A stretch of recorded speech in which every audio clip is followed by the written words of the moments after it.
I'd like to start out, maybe start out the questions on how you viewed the rising opposition to Diem inside of South Vietnam in '63, and maybe you can get into describing Diem, what kind of impression he made on you when you first met him, and his brother and his brother's wife. How's that sound? Fine. Okay. Thank you. Okay, John. All right. Do we have speed? Okay, Stan. Okay. All right, we're going. We're rolling now, Governor. Good. How did you view the rising opposition to No Dinh Diem inside Vietnam in 1963? I was very much worried about it. Of course, at that time I was... Excuse me, can we just start again? Oh, yes, that's right. I want to ask a question. Could you start the subject? How did you view the rising opposition to No Dinh Diem inside South Vietnam in 1963? I was very much concerned by the rising opposition to Diem in the spring of 1963. Of course, by that time I was Under Secretary of State for Political Affairs and had been for some months, and I didn't follow the situation as closely as I had before. But you remember in the spring there were particularly his brother New was very discriminatory against the Buddhists. He wouldn't allow the Buddhist flags to fly, and he did another number of things which made them extremely angry. And then there was that immolation, self-immolation of the man that burned himself to death in the middle of one of the squares of, I think that was long about May or June. And after that, Diem made some sort of an agreement with the Buddhists that he would treat them better in the future. But instead of that, he went right ahead, and his brother New rather did. And there were a number of incidents which were most unfortunate, and particularly the one that was occurred in July when they violated the pagodas. I think they burned one of them down, and they put in prison some of the Buddhist priests and the nuns, and when there was a demonstration of the youth, he arrested them. He did it with his own troops. New had some troops of his own, special forces, and he tried to blame the army for it. And the United States made a very definite statement at that time, divorcing itself from these events against the Buddhists, and indicating that we felt that the Buddhists should have the same privileges that all others had. But New was doing Diem a great deal of damage at that time, and I thought that it was almost disastrous. And I felt that really Diem had to get rid of New, or else he wouldn't be able to rule. What kind of impression did Diem make on you when you talked to him? Well, I first met him when I went on the quick trip to the Far East, and I must have been April 1961 before I took on the Laos negotiations. And I met him. He impressed me as being a man of a good deal of intelligence and determination. I met his sister-in-law, Madame New, who was known as the Dragon Lady.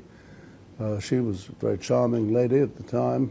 I didn't meet New, and I think that was before the influence of New was felt as seriously as it was later on. I don't recall it in any event. But it came to a point where New was having disastrous influence on Diem's administration, and he was losing support. There's a very large Buddhist population, as you know, in Vietnam. There was at that time. What was behind? By the way, of course, you know, Diem was a Catholic, and he had one of his brothers was a Catholic priest. He was a bishop, I think. What was behind the decision to appoint Henry Cabot Lodge as ambassador to Saigon? Do you think that President Kennedy saw the appointment of a Republican as a way of protecting himself in the event that Vietnam fell? Well, I don't think President Johnson was thinking about Vietnam. President Kennedy, I'm sorry. I don't think that President Johnson had any idea of, at that time, of Vietnam falling. I think he picked Lodge because he thought that it was good to have the situation of a bipartisan. After all, Eisenhower and Dulles had had commitments in Vietnam, and I think he thought it was a way to strengthen the situation politically, plus the fact that he had respect, I think, for Lodge as an administrator, and he'd done very well in the work that he had been assigned to before, and of course he must have known him when he was a senator. What did you think of Lodge's appointment? I thought I agreed with Johnson. I thought I saw no reason why that wasn't a good appointment. Let's talk a little bit about this controversial telegram that was sent on August 24th, 1963. Reportedly, you and George Ball and Roger Hilsman and Mike Forrestal drafted a cable telling Lodge to support efforts to overthrow Diem, if I have it right. What was your role in this affair? Well, there was that telegram, and I think it was July 25th, which was sent out finally under Ball's signature.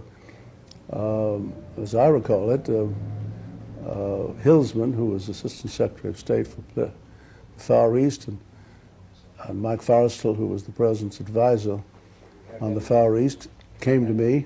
Sorry. We have that again. It was just real traffic. Sorry, there was a truck outside. Question again. I didn't hear it. I'm sorry. I'll have to do it Do again. you want to do the whole thing again? Yeah, let me just pose the question again. There was a controversial and famous telegram that was sent on August 24th, 1963, to Lodge, telling him to support the efforts to overthrow Diem, and that telegram was supposedly signed by George Ball, Roger Hilsman, Mike Forrestal, and yourself. What was your real role in that affair? Well, this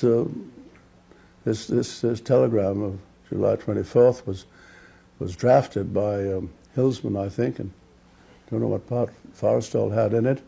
The two of them brought it to me. I was then Under Secretary of State for Political Affairs. George Ball, this Saturday it was, George Ball was out on the golf course, so we went out to the golf course. He was playing golf with Alex Johnson, and the five of us sat down and read it, and Ball and Johnson both approved it. Johnson was one of the advisors at that time, and then it was up to Ball to get it cleared, because his signature was the one that would send it out, because Dean Rusk was out of town for some reason or other. You remember at that time I was not very close to the daily operations. I'd just come back from Moscow, where I had negotiated the limited test ban agreement, and I was involved in other things, but as I've told you, I was very much concerned over the way Diem was allowing New to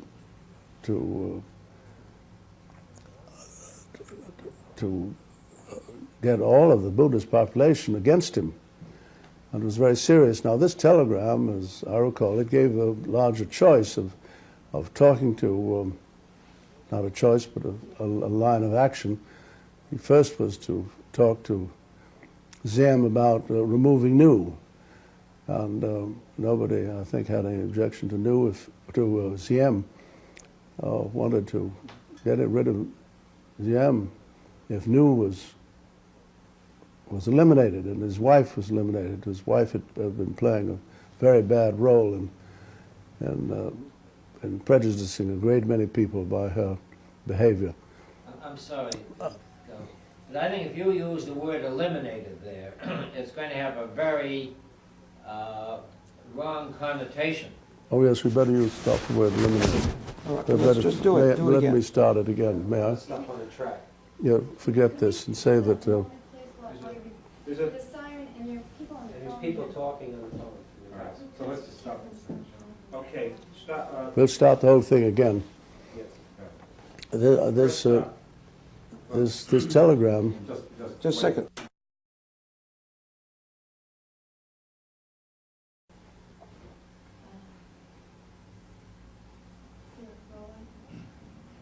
Okay, Stan. On August 24th, 1963, a cable was sent to Lodge instructing him to support efforts to overthrow Ziem. The cable was signed by, or drafted by, George Ball, Roger Hilsman, Michael Forrestal, and yourself. What was your real role in this affair? but my role in this telegram of July 24th was rather limited. It was drafted by Hilsman, and I think in the first instance, Forrestal may have had something to do with it. They brought it to me on the Saturday afternoon, and we tried to find George Ball because Dean Rusk was out of town. We found him on the golf course playing golf with Alex Johnson. They both read it and both approved it, and then it was up to George Ball to get it cleared. I dropped out of the situation. The telegram was not quite what you indicated it was.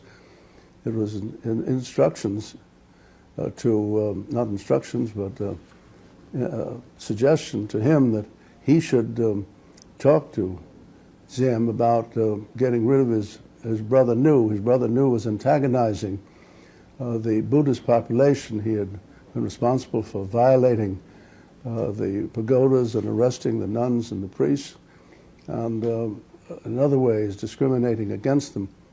And it was a crisis situation that was getting worse and worse, and we had come out in public opposition to what had been done in a message that had been made public the day before, and it included the statement that the Army had nothing to do with it. It was Nu's own personal. He had a personal bunch of operators, that special forces, I think, called it. And if he did not agree to point out, if he didn't agree to, he knew that he would lose the whole support of the very large section of the Vietnamese people. And then Lodge was saying if he did refuse, why, he should talk to the military and see how they felt about it, and see whether they would want to undertake to organize a coup. We were to stay out of it entirely, but it would only be if they were ready, prepared to do it. Now, nobody at that time I know of wanted to see Ziem moved out of the situation. It was Nu that they wanted, Nu and his wife, Madame Nu, that they felt people felt were a damaging situation. Now, George Ball reports that he called up President Kennedy on the telephone at Hyannisport and read him the telegram, and the president approved it. It was approved in the, according to the records that I have, it was approved by Ross Kilpatrick, who was Deputy Secretary of Defense, and was also approved by General Cabell, who was number 2 in the CIA. All those approvals, as I understand it, were gotten ahead of time. The telegram went, and Lodge did not want to talk to Ziem. He didn't think there was any use, because he didn't think that Ziem would get rid of his brother. He thought he was too dependent on him. And he also found that the military were not in unity on this subject and were not in a position to move, and the subject was discussed for some days. There was a Security Council meeting about it, I think on the, if I remember, the 29th of July, and the subject was discussed a number of different times. So the telegram itself had no direct effect, except it started the subject going, and it was continued to be a subject discussion until finally the military did undertake to take over the government in October, if you remember. And Lodge never did talk to Ziem about eliminating his, not eliminating, but getting, I shouldn't use that word, but getting rid of his brother and his sister. He was too dependent upon them, and Lodge didn't think it was worthwhile. But Lodge agreed over that period that Ziem was losing so much popularity that he was losing public support, and the situation was getting to be a very serious situation, which he fully agreed. There was a later cable that seemed to indicate that the Washington did not want to see Ziem overthrown, but I don't think there was any such telegram. There was a telegram about a meeting of they wanted to be sure that we had no connection with any coup, and wanted to make sure that if the generals did it, they would be informed that we would support them if they did it, but it would be on their own. let me repose that question. To what extent during that period was Lodge operating on his own in Saigon, or was he very tightly controlled? Well, I wouldn't know that. I wasn't there, and I wasn't in daily contact with it. I have no idea. I think Lodge generally carried out instructions, except he refused to talk to Ziem about his brother. He thought if he did that, he would just create a lot of difficulty and achieve nothing. It's been But he did have a man, as I remember it, Conin, who was close to the officers. And he did keep in touch with, through him, with some of the thinking of the officers on it during that period. But I don't recall those details. I was not involved in the day-to-day transactions. It's been suggested that one of the reasons why there was a certain encouragement or support, at least for the opposition to Ziem, was that New was secretly contacting Hanoi. Does this strike? That I? No, that New, that Ziem's brother New, Yes. was secretly contacting Hanoi. I heard that rumor, but I didn't pay much attention to it because I didn't see any future. These men were working for themselves and had their own future in mind, and there wouldn't have been any future to them in dealing with the North. Oh, I thought that was just a rumor without a foundation. To what extent do you think the United States was responsible for Ziem's overthrow and death? Well, the United States certainly did let the generals know that if they did decide that Ziem was so damaging to the war effort and the unity of the country, that we would support them. The United States took no direct part in the coup, didn't participate in any shape, form, or manner, but only told them that if they did do it, that they would continue to have American support. Do you think that was? I think that if Ziem and New had continued in the way they had it, there would have been some sort of a blow-up. It couldn't go on the way it did. Well, would you say that that the United States shared some responsibility for their overthrow? But I think you're talking about can't answer that question that way. I can say that there were very few people in the government that had any confidence at all in New, and believed that Ziem would play a losing game. The war couldn't be won with with a divided country which was becoming under this under news influence.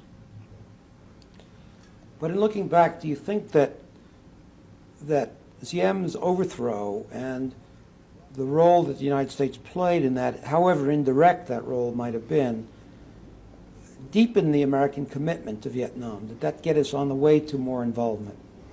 I think we got committed to Vietnam by Dulles in 1954 when he started the support of Diem. And I don't know that our commitment was increased or decreased by it. We were supporting the government of South Vietnam, and that doesn't seem to me that it made any difference in our commitment, one way or the other. We were anxious to see the South Vietnamese government survive the attacks of the VC and get control of the country, and also later on get the attacks of the North Vietnamese. Cut. Did he see the appointment of a Republican as a way of protecting himself in case that Vietnam fell? Okay. Just a second, you ready? Are you already running? Wait. Okay, do it. Just answer it. You don't have to. All right, go ahead. What is you? What was behind the decision to appoint Henry Cabot Lodge as ambassador to Saigon? Did President Kennedy see the appointment of a Republican as a way of protecting himself in case Vietnam fell? Well, I don't know whether he was thinking of Vietnam falling or whether he was thinking of public opinion and supporting what he was doing. I think he wanted to make the Vietnam situation as bipartisan as possible. He believed in bipartisanship in international affairs, and of course he knew Lodge, and he had respect for him. I think he made the appointment because he thought he would do a good job, as well as help politically in getting public support and congressional support. Okay, now I want to take you up to 36. And what is 36? Well, I'll tell you the question. Do you think anything else I can say on that chat about the, except the 20 On the Lodge? telegram? thing now? Yes, I think the telegram was all right, wasn't it? Well, I think there's, I don't know. Stan, I don't how do know. you feel I think it about was. I think it was all right.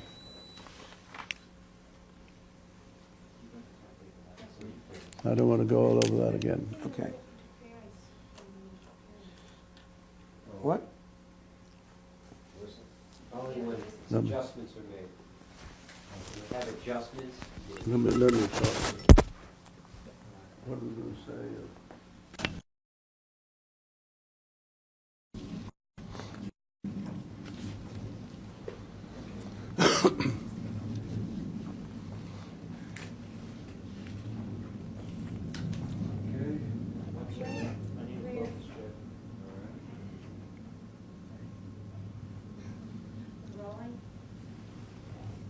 okay. Governor, at the end of 1963, when Lyndon Johnson became president, you were shifted out of East Asian affairs. Why did this happen, and how did you feel about Well, I wasn't shipped out at East Asian Affairs. The president decided to replace Roger Hilsman. It wasn't because, as far as I remember, it wasn't because he was dissatisfied with Hilsman and his views on Vietnam. It was because he thought he was quite rude in one of the White House, one of the meetings, and was a little too arbitrary in his positions. You know, he was a very positive man. And he replaced him with Bill Bundy. Bill Bundy had a recommendation as a successor to myself, but Rusk had picked Roger Hilsman, and I thought that was a good appointment. So I was gratified that Bill Bundy, I thought he was worthwhile. But Rusk decided that he wanted to have Bill Bundy report to him directly rather than through me. And that meant that I was cut out entirely from the Vietnamese affair. and I was then Under Secretary of Political Affairs. There was no particular reason for me to resign because that particular subject was taken out, and President Johnson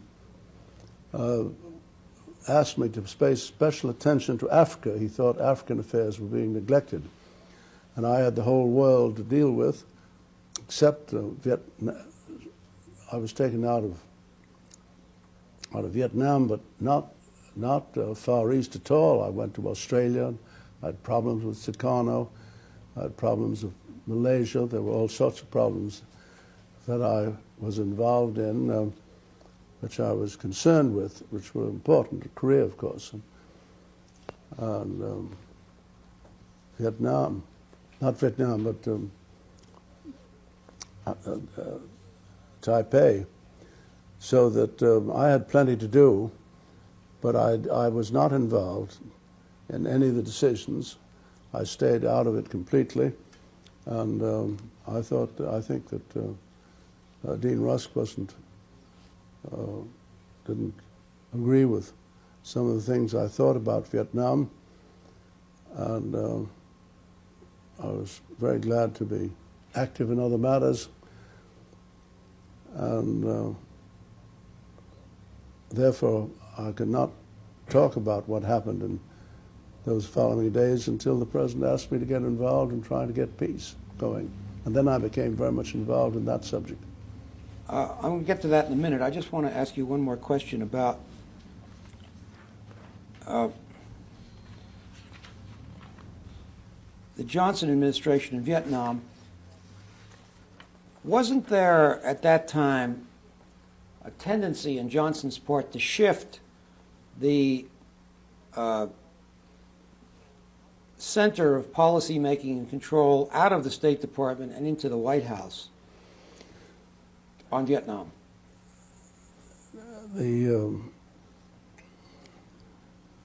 I would say that it wasn't taken out of the State Department. Dean Rusk was a very loyal supporter of President Johnson, and he carried out President Johnson's wishes and desires. And I think what is a fairer way to say it was that President Johnson paid much more attention to the details of Vietnam than as time went on. Could you discuss President Johnson as a personality and how his character shaped the management of the war in Vietnam? What did he want in Vietnam? Well, he was not at all concerned about international affairs as compared to his Great Society. His Great Society was the thing that was very close to his heart. I knew Johnson well, and he'd been a young congressman. In fact, he had a job under President Roosevelt in charge of the youth movement before he became a congressman.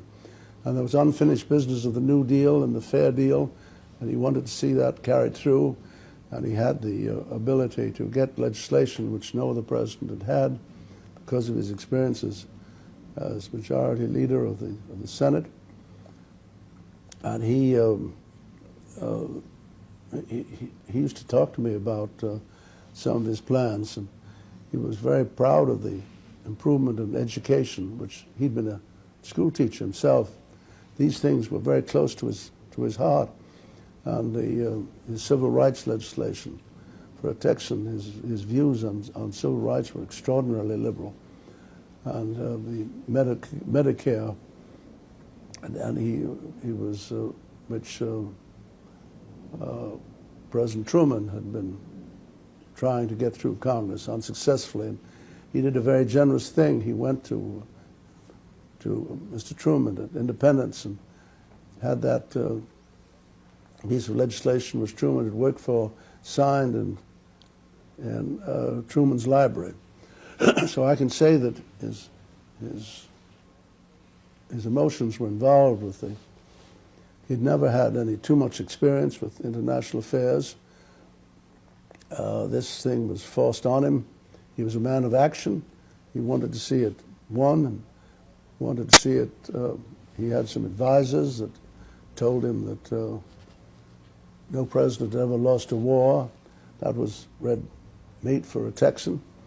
And he was very much annoyed that this situation, I think, interfered with his main interest as president. Well, that would be my size up about it, and he wanted to get the war over as rapidly as possible. Who do you of think- course, win it. Sorry, would you repeat that? He wanted to get the war over and what? And win it. Now, who were Johnson's closest advisors on Vietnam? Well, I wouldn't know that because I was not around at that time. He had a number of people within the administration, and he had a number of friends on the outside that he used to consult. He used to consult Abe Fortas. He used to consult Clark Clifford, I think. And he had another group who used to come in occasionally, like Dean Acheson and Joe Fowler and others. He would ask them, try to get their advice to see whether they had anything new and ways of dealing with it. And in a way, it was became a weakness because these outsiders really didn't know the details of the war sufficiently to have a judgment. I think it rather confused the situation. Let me just ask you one question. You said earlier that the president wanted to win the war. And you told us earlier that your own view was that you really didn't feel it was a winnable war, if that's correct. Did you feel it was a winnable war? Did you feel the war? Did you feel that the war in Vietnam could be won in those terms? Well, I was out of it. But in your own view? And I'm not, I don't know, in my view was that we should have negotiations as rapidly as possible. I think the reports that came from MACV, which is the military headquarters, and the embassy, were distorted. I used to see the press, and their view was much sounder and much more knowledgeable. I also used to see some of the juniors, some of the majors and colonels who were on the ground, and some of the junior State Department people, and their reports of the way the war was going were quite different from those that came. And I was very much concerned that the war was not going well. But I had no connection with it, and this was one of, as a man concerned with American welfare, that was disturbed by it. I had also been disturbed about it much earlier. You remember, I didn't think we should have supported the French in Indochina. I never felt that Indochina was of the major interest. I thought Ho Chi Minh was a Tito type, was not expanding China's influence, and would not. I never believed in the domino theory. I thought it was a specialized situation, just as, let's perhaps say, as Yugoslavia is in Europe. In the summer of 1965, you went to Moscow to explore with Kosygin the possibility of a Vietnam settlement. Could you describe that meeting and what was the Soviet Yes, I went there. I'm not sure just why I was sent, but I think the president did want me to talk with the Russians and see how they felt about it and see whether I could get any suggestions from it. It was a general talk in the beginning, and Mr. Kosygin was very unhappy by certain changes that he felt had occurred between the Kennedy administration and the Johnson administration. He was very much against very much concerned by our support of MLF. You remember, that was a multilateral nuclear force in Europe, and he gave me quite a talking to about that. He was against Germany playing a more important role. On Vietnam, he thought we were making a mistake. He thought that we didn't have any real government there that was the people supported, and he thought the other side was speaking for the people. But he thought that we ought to have a settlement. He'd like to see the war finished, and he said we ought to look at the 4 points that the North Vietnamese had given us and turn them around and look them over. If you didn't like them, to make some other suggestions. And he offered this as voluntarily. He said that he thought if negotiations started, the North Vietnamese could be induced to accept the 17th parallel in connection with the settlement. That indicated to me that he felt that the South could be kept independent from the North for a period of years as far as North Vietnam was concerned. But he didn't offer to take any leadership in it. He indicated that the Chinese were more for war, and he didn't indicate that he was ready to take any leadership. But I found, and when I got involved in the process of trying to get negotiations going, that the Russians were always ready to help, and the Chinese were trying to block that and keep the war going. During the Christmas bombing pause of 1965, in late 1965, there was a pause that started that lasted 37 days. And President Johnson sent you to 12 countries during that period to explore peace possibilities. Could you describe this mission to us a bit? Well, he called me on the telephone and said, Averell, sorry, could you start again? Say, Johnson called me on the telephone. Yes. Johnson called me on the telephone, and he said, Averell, have you got your bag packed? And I said, well, it's always packed. What do you want me to do? And he said, well, I've got Bob McNamara right here, and he's got a plane waiting for you, and I want you to go out. And he explained what he wanted me to do. He wanted to, and he called me back a second time. And in the meantime, Rusk had indicated that he was not sure these trips were good. And he said, don't let Rusk interfere. I want you to go. I want you to handle it the way you did other jobs for me and report directly to me. He said, you went to Chile and you did the job for me there, and you didn't have anything to press about it. I don't want it to look as if this is just a political gesture on my part. I want to really have it handled that I'm sincere in wanting a settlement. And I think at that time he had come to a point where he did want to have a settlement, but he wanted to have the negotiations started in an appropriate way. So I asked him which country he wanted me to go first, and he said, well, you know those people. I want you to go and see the people in Eastern Europe. I decided that it was too soon to go back to Moscow, and after a lot of consideration, Rusk wanted to keep the negotiations with Hungary to himself. I decided to go to Poland. Poland was one of the three members of the Control Commission and had a certain influence. And so I left that same evening. He insisted that I go that same day. He was in a rush because he didn't want the pause to start too long. And I had a little difficulty landing because the communication hadn't arrived there, but I got there at I think 10 o'clock in the morning, and I saw the Prime Minister Rapatsky that same day. I spent most of the day with him, and I saw Kamilka, who was the party head, and then there was an assistant secretary of Foreign Affairs, Mikulowski. He was later ambassador here, and he attended all the meetings. They showed great interest in it, asked me all sorts of questions.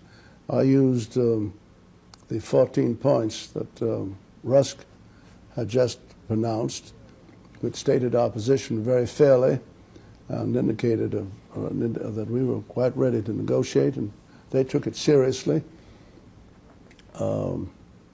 Kamilka was whom I'd met in Moscow before their organization was formed, actually, so I knew him of old. He was quite critical of our keeping the war going, but the others were certainly under his instructions, did everything they could. I later found out that our friend Nikolowski went. He told me later on he left Moscow. He left Warsaw even before I did. He went first to Moscow, and they encouraged him. He went to Peking, and they were infuriated. And he said he never had as tough talks with anyone as he had with them. But finally they said, of course, he couldn't stop him going. He told me he'd been kept 2 days in one of the airports for no particular reason. He just sat in the airport for 2 days. It was quite obvious that they sent their people on ahead to prepare the North Vietnamese to oppose what he was doing.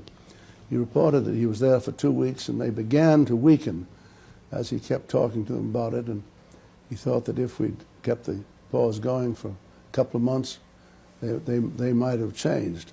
Remember, they were taking the position at that time, Hanoi was taking the position at that time that before any talk could take place, we had to stop the bombing without any conditions. And of course, that was something that was very difficult for President Johnson to accept. He wanted to know what was going to happen. So in any event, I went on. Yeah.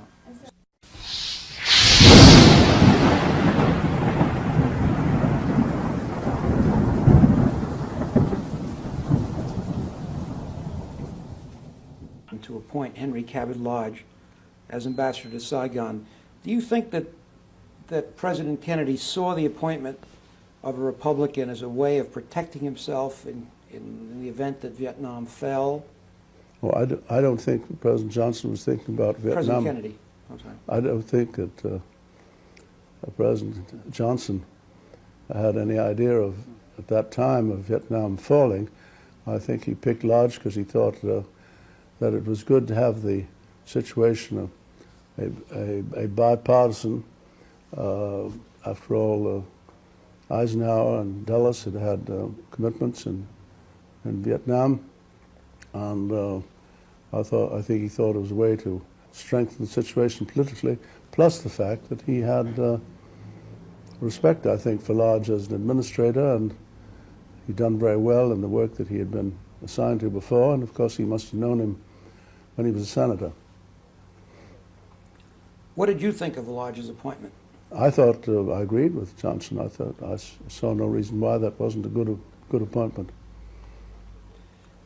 Let's talk a little bit about this controversial telegram that was sent on August 24th, 1963.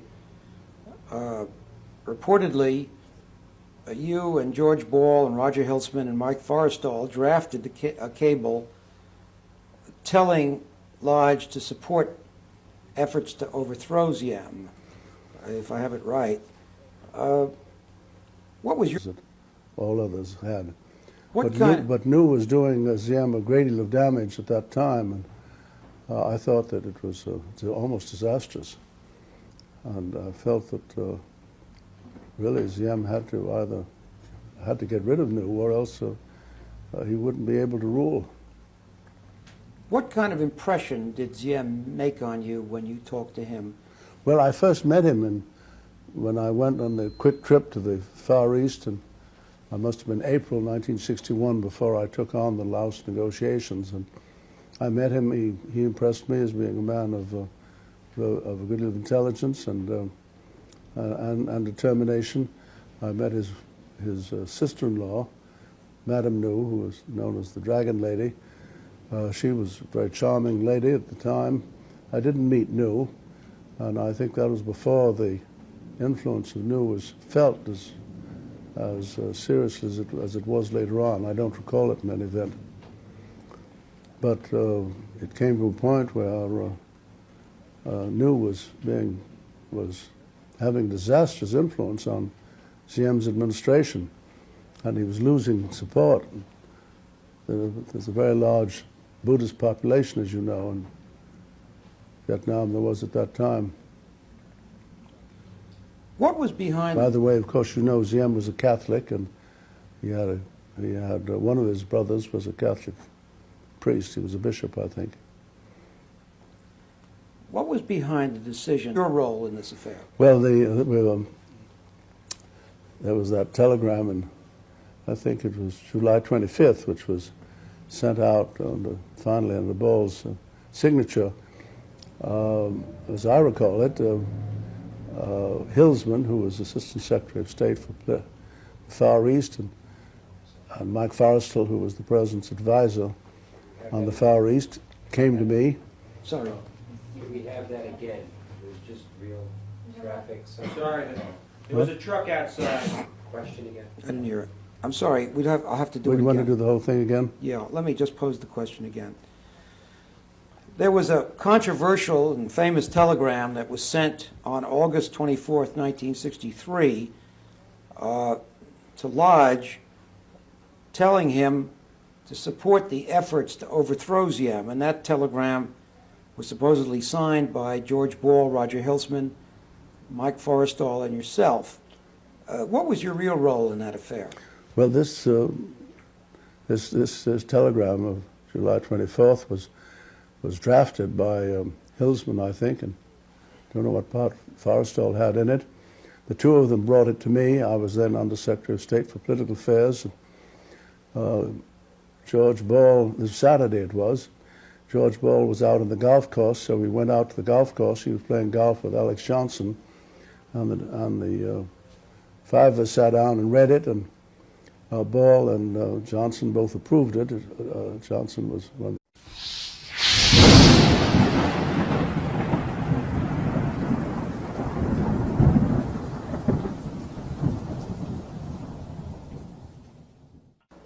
I'd like to maybe start out the questions on how you viewed the rising opposition to Ziem inside of South Vietnam in '63, and maybe you can get into describing Ziem, what kind of impression he made on you when you first met him, and his brother and his brother's wife. How's that sound? Fine. Okay. Thank you. Okay, John. All right. Do we have speed? Okay, Stan. Okay? All right, we're rolling now, Governor. Good. How did you view the rising opposition to No Dien Diem inside Vietnam in 1963? I was very much worried about it. Of course, at that time I was... Excuse me, can we just start again? Oh, yes, that's right. I want to ask a question. Could you start the subject? How did you view the rising opposition to No Dien Diem inside South Vietnam in 1963? I was very much concerned by the rising opposition to Ziem in the spring of 1963. Of course, by that time I was Under Secretary of State for Political Affairs, and had been for some months, and I didn't follow the situation as closely as I had before. But you remember in the spring there were particularly his brother New was very discriminatory against the Buddhists. He wouldn't allow the Buddhist flags to fly, and he did another number of things which made them extremely angry. And then there was that self-immolation of the man that burned himself to death in the middle of one of the squares of, I think that was long about May or June. And after that, Ziem made some sort of an agreement with the Buddhists that he would treat them better in the future. But instead of that, he went right ahead, and his brother New rather did. And there were a number of incidents which were most unfortunate, and particularly the one that was occurred in July when they violated the pagodas. I think they burned one of them down, and they put in prison some of the Buddhist priests and the nuns, and when there was a demonstration of the youth, he arrested them. He did it with his own troops. New had some troops of his own, special forces, and he tried to blame the army for it.